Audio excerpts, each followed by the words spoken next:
Jeremy Clarkson, the man who cheated death twice.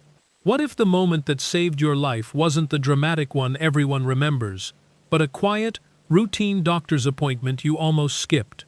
That's exactly what happened to one of television's most recognizable faces. And honestly, when you hear the full story, it'll make you think twice about postponing that checkup you've been putting off for months.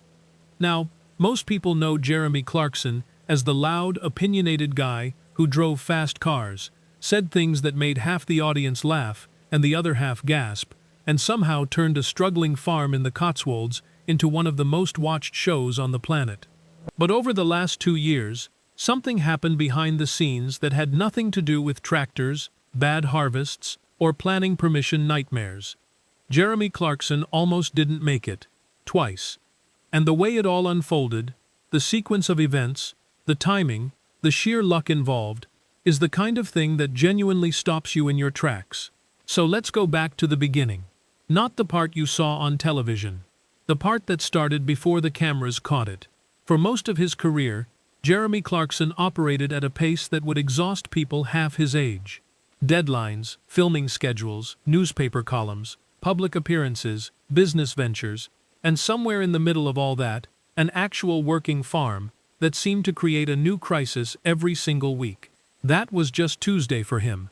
He was the kind of man who thrived on chaos, who seemed to get energy from doing more, not less. But bodies have a way of ignoring that attitude entirely. In 2024, doctors discovered something deeply alarming. Jeremy had severe blockages in the arteries, supplying blood to his heart. One artery was completely blocked, not partially, not slightly restricted, completely. Another was dangerously narrowed. The situation required immediate intervention, and he underwent a procedure to insert stents and restore proper blood flow. From the outside, the news barely made a ripple. Another celebrity health story, another update, another, he's doing fine now, moving on. But the reality was far more serious than the headlines suggested. Here's the thing about Jeremy Clarkson, though. His first reaction wasn't fear, it was annoyance. Annoyed that his body had decided to malfunction on his schedule. Annoyed that doctors were now telling him what he could and couldn't do. Annoyed that something entirely outside his control had suddenly walked into his life and sat down without being invited. If you've ever watched him deal with a broken tractor or a flooded field, you'll recognize that reaction immediately. It's very him. And in a strange way, it's probably what helped him push through. The procedure went well. He recovered. He went back to the farm. The filming continued. Visitors kept arriving at Diddley Squat. Life looked normal again, from every angle that mattered publicly.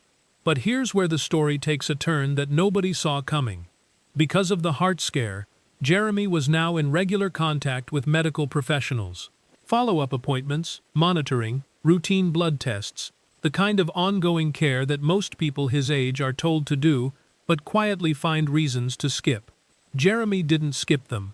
And during one of those routine checks, something showed up in a blood test that didn't look right. More tests were ordered. Then imaging. Then a biopsy. Now, most people going through that process know something is wrong. You don't get sent for a biopsy because everything is perfectly fine. But knowing something might be wrong and hearing the actual result are two completely different experiences.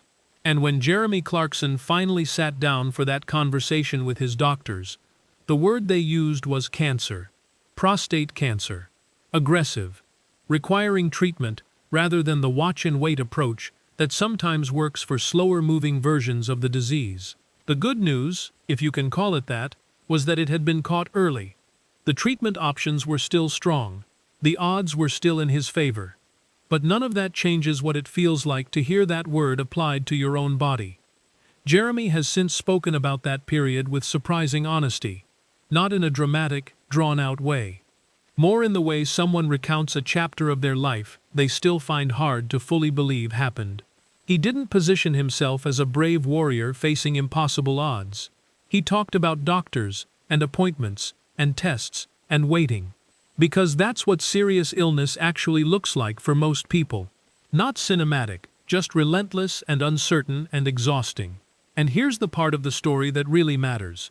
If the heart scare had never happened, those follow-up appointments wouldn't have existed. If those appointments hadn't happened, the blood test that raised a flag wouldn't have been taken. If that test hadn't been taken, the cancer could have continued growing quietly, undetected, until it was no longer caught early, until the conversation with doctors would have been a very different one. Jeremy himself acknowledged this directly. He said the heart scare wasn't bad luck. Looking back, it was the opposite. It was the thing that put him in the right place at the right time, for doctors to find something else entirely. The first health crisis essentially saved his life from the second one. He described it as cheating death twice, and when you understand the sequence of events, that's not an exaggeration. Now during all of this, something else was quietly changing. Something the cameras didn't fully capture but viewers who were paying close attention could maybe sense. Jeremy Clarkson was thinking differently about his life. For decades, his priorities were pretty straightforward. Work, projects, deadlines, the next adventure. Family fitted around all of that. Not because he didn't care, but because that's how people like him tend to operate. Always moving, always building, always on to the next thing before the current thing is finished. Cancer changes that calculation very quickly. In recent interviews, Jeremy spoke openly about his grandchildren. He said he wanted to watch them grow up. For anyone who has followed his career for years, that statement hits differently than anything he ever said behind the wheel of a supercar. Because it's not a performance, it's not a punchline, it's just a man in his 60s, after 2 serious health scares, telling you what actually matters to him now. His daughter Emily has always shared glimpses of family life publicly, and over the last few years, it's become clear that Jeremy has genuinely embraced being a grandfather. Not in a forced, look how wholesome I am way.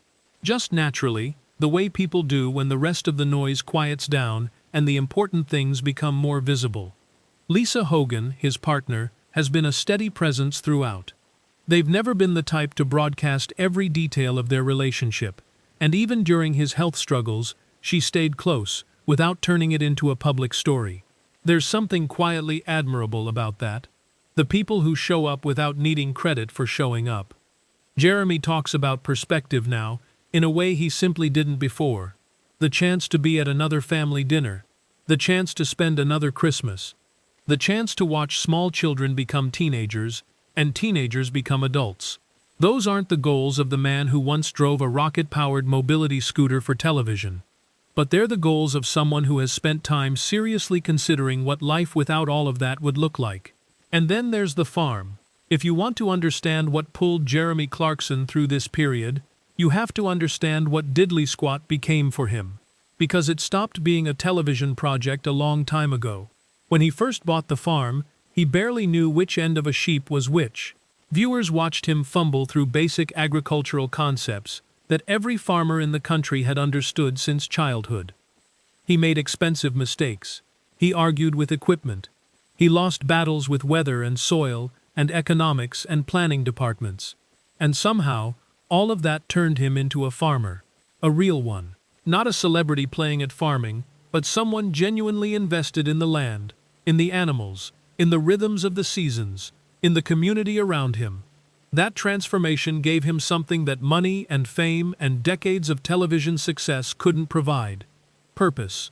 Real, grounded, get up every morning and do something that matters purpose. Because the farm doesn't care what your viewing figures were last week. It doesn't care about your column inches or your Twitter following. It needs doing every single day. And that consistency is exactly what Jeremy needed during the long, uncertain months of treatment and waiting. Illness creates a lot of silence. A lot of empty hours spent waiting for the next result, the next appointment, the next piece of information that will tell you whether things are getting better or worse. For someone wired like Jeremy Clarkson, that silence must have been almost unbearable. The farm filled it. There was always something that needed doing, a problem that needed solving, a decision that needed making, and slowly, season by season, that work became part of his recovery in a way that probably wasn't in any medical textbook, but made complete sense to anyone watching. By the time filming for the later series was underway, people who encountered Jeremy at agricultural events described him looking like himself again, chatting with visitors, joking around, fully present in that loud, enthusiastic way that people either love or find mildly exhausting. The energy was back. And for fans who had spent months genuinely worried about him, that was everything. Because the fear wasn't only whether he would survive, it was whether the version of him they'd come to care about would still exist on the other side. Now for the update that so many people had been dreading and hoping for simultaneously. Jeremy Clarkson has confirmed it himself. He is in remission. Recent tests showed no sign of cancer. The treatment worked. The aggressive form of prostate cancer that had been caught during those routine follow-up appointments following his heart procedure has, for now, been beaten back. He still undergoes regular monitoring, because that's the reality of this kind of diagnosis. There are no permanent guarantees. But the immediate news is as good as it possibly could have been. Season 6 of the show is already in production. He's back on the farm. He's back in front of the cameras. He's back. And here's the sentence that really captures where Jeremy Clarkson is right now. He calls himself the luckiest man in the world. Not despite everything that happened. Because of it. Because a blocked artery led to monitoring that led to a blood test that led to a diagnosis that was caught early enough to treat. Because the chain of events that looked like terrible luck was actually, in the most unlikely way, exactly what needed to happen. Because he came out the other side with his health, his family, his farm, and a perspective on life that most people only develop when they've had a genuine reason to think it might all end. Cheating death once is something people write books about. Doing it twice in the same year, and coming out the other side grateful, rather than bitter, that's something else entirely. So here's the question worth sitting with. After everything you've just heard, is there an appointment you've been postponing? A checkup you keep meaning to book, but always find a reason to delay? Because Jeremy Clarkson's story isn't really about fame or farming or television. It's about a routine test that changed everything. Book the appointment. And if this story made you think about someone you know who might need to hear it, share it with them. Sometimes the most important thing you can do for the people you care about is remind them that looking after themselves isn't weakness. For Jeremy Clarkson, it was quite literally the difference between being here and not being here at all. Drop a comment below. Which part of his journey hit you hardest? And do you think the farm genuinely changed him? Or was this version of Jeremy always there, just waiting for the right moment to show up?